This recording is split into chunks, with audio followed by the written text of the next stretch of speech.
pretty. And the layers, how did they even do that? How is it? Weird. Hej wszystkim, to jest dzień 14 mojej 3-tygodniowej kwarantanny w Hongkongu.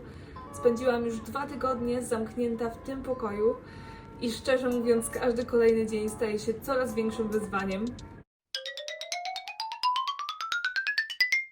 Bycie zupełnie samemu przez 2 tygodnie sprawiło, że zaczęłam naprawdę doceniać super ludzi, z jakimi mieszkałam w tym roku w akademiku i zaczęłam za nimi bardzo tęsknić.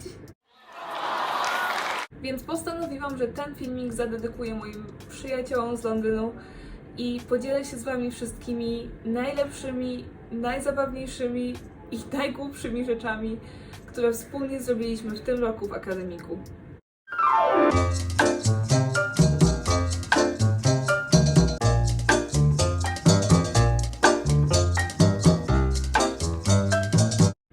Kiedy przeprowadziłam się do akademika, pierwszymi osobami, które poznałam, byli Marco i Henriette.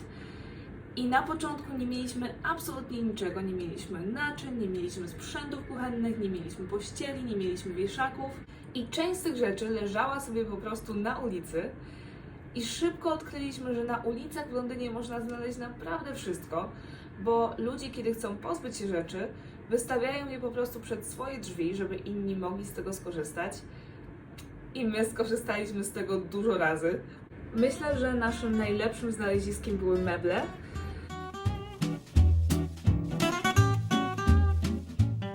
Raz wracając z biblioteki znaleźliśmy porzucone znaki drogowe i postanowiliśmy je przygarnąć.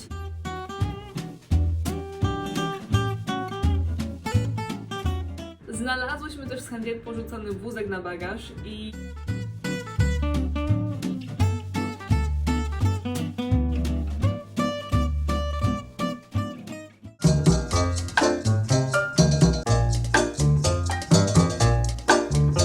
od dawna miałam takie ciche marzenie, żeby dramatycznie obciąć włosy i postanowiłam, że lockdown to jest idealny moment, żeby to zrobić, więc poprosiłam Milesa, architekta, który mieszka w naszym akademiku, prawdziwa dusza artysty, żeby mi w tym pomógł. I ja i Miles troszeczkę za bardzo wczuliśmy się w cały proces.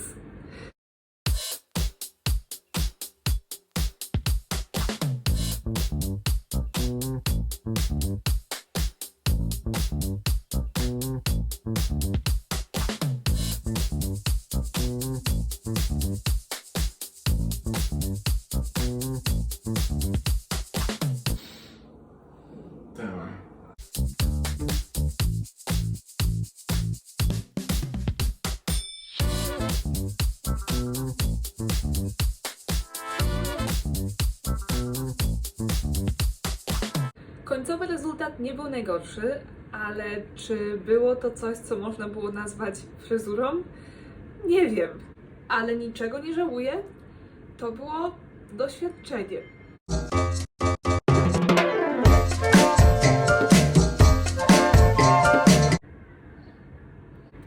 Wszystko zaczęło się od tego, że jedna z moich ulubionych amerykańskich youtuberek powiedziała: And Hawaii?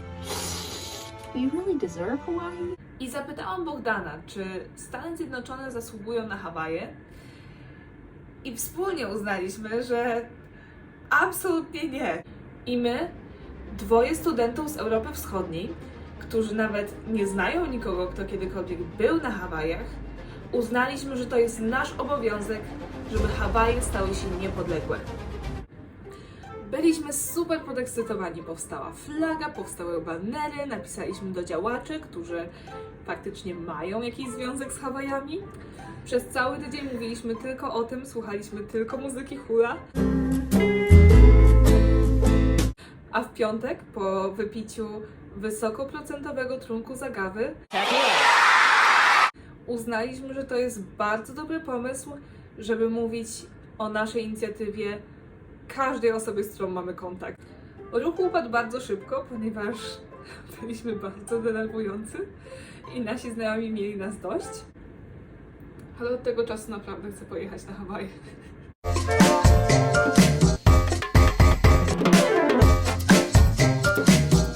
początku roku moi przyjaciele z Londynu, Szymon i Dominik, podarowali nam sadzonkę pomidora, którą postawiłam w naszej kuchni. Postanowiłam nazwać ją Bob Junior. Nie chcę mówić o tym, co się stało z Bobem seniorem.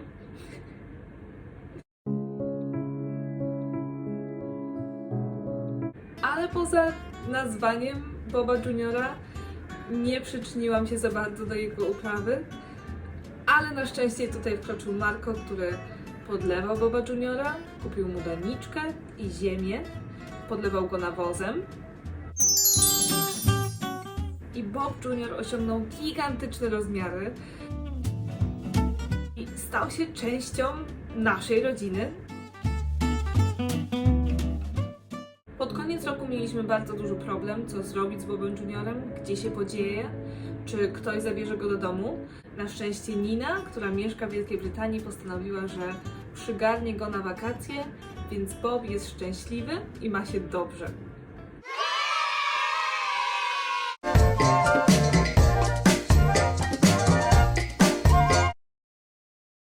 Czy mogę zostawić to bez komentarza?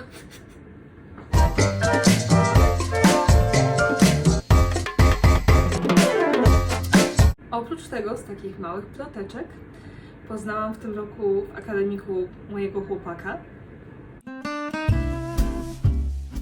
Wszystko zaczęło się od tego, że na początku roku bardzo często zostawałam w naszej kuchni do późna, żeby kończyć swoje małe inżynierskie projekty. I Arki zostawał ze mną w kuchni do 4 nad ranem i patrzył na to, jak denerwuję się, próbując zbudować wieżę ze spaghetti. Inżynieria w czasie pandemii. I wtedy pomyślałam, ten chłopiec jest szalony. Lubię go. No chodź, nie chowaj się. I to na pewno była jedna z najlepszych rzeczy, która przytrafiła mi się w tym roku. Arki studiuje matematykę i dużo się razem śmiejemy.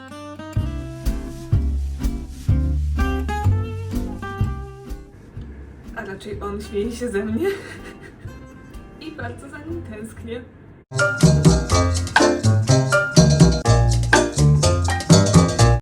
Kiedy Nina wróciła do naszego akademika po przerwie świątecznej, przerobiła naszą kuchnię na studio artystyczne i zaczęła tworzyć gliniane dzieci. I bardzo szybko zaangażowała w to więcej osób, więc dzieci powstawało więcej. I więcej. I więcej. Aż w końcu w całej naszej kuchni było pełno glinianych figurek. Na drzwiach naszych pokoi były małe główki glinianych dzieci. I kiedy ludzie przychodzili do nas na piątkowe wieczory, kiedy zwykle jedliśmy razem obiad i później... Niektórzy byli zachwyceni, niektórzy zaczęli się o nas martwić. Ale był taki moment, kiedy w każdy piątek grupa przypadkowych ludzi siedziała przy naszym stole i wszyscy tworzyli swoje własne gliniane dzieci. Niektóre były dosyć niepokojące. Dzieci otrzymały imiona, Nina założyła im konto na Instagramie. Dam linka w opisie dla wszystkich, którzy chcieliby dołączyć do naszego nurtu artystycznego. Obecnie dzieci mają się dobrze i podróżują w różne części świata razem z nami. Jedno jest ze mną w Hongkongu, jedno jest w Japonii, jedno spędza bardzo miły czas w Słowacji. Staramy się im zapewnić dobre prospekty na przyszłość.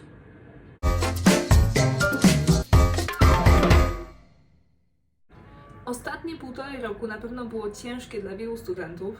U nas wszystkie zajęcia odbywały się online, więc całe moje studenckie doświadczenie zależało od tego, z kim będę mieszkać w akademiku i nie mogłam trafić na lepszych ludzi. To są ludzie, którym nawet nie to, że nie boję się powiedzieć o moich najbardziej szalonych pomysłach, ale chcę powiedzieć o moich najbardziej szalonych pomysłach. To są ludzie, którzy przynosili mi herbatkę, kiedy byłam chora, do których mogłabym zadzwonić o każdej porze dnia i nocy i którzy do mnie mogliby zadzwonić o każdej porze dnia i nocy. I tworzenie tego filmiku było dla mnie bardzo emocjonalne. Nie, naprawdę rozkleiłam się. I am missing you all guys so much. It was such a good year. I had so much fun. I naprawdę życzę każdemu, żeby stworzył sobie swoją własną, wspierającą społeczność, rodzinkę. Więc następnym razem, kiedy wasz znajomy powie, że zapisał się na kurs bokserski albo chce zapoczątkować ruch niepodległościowy, powiedzcie super! A jeżeli wasz znajomy jest zamknięty na 3-tygodniowej kwarantannie w Hongkongu, zadzwońcie do niego i powiedzcie, dasz radę!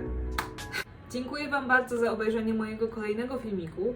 Pewnie kiedy go opublikuję, skończę już swoją 3-tygodniową kwarantannę, więc obiecuję, że następny vlog z Hongkongu będzie o Hongkongu.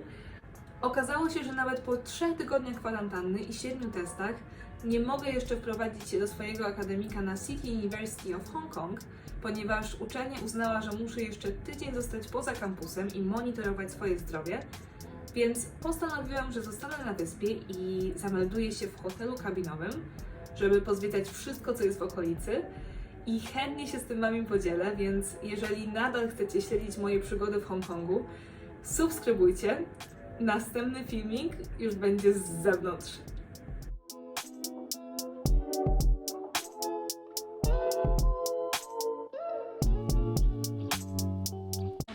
Your YouTube channel is amazing, by the way. I really, really liked it. Oh, thank I watched it. I You put so much work in it. It's really great. yeah, I love it. It's giving me Emma Chamberlain vibes. Ooh.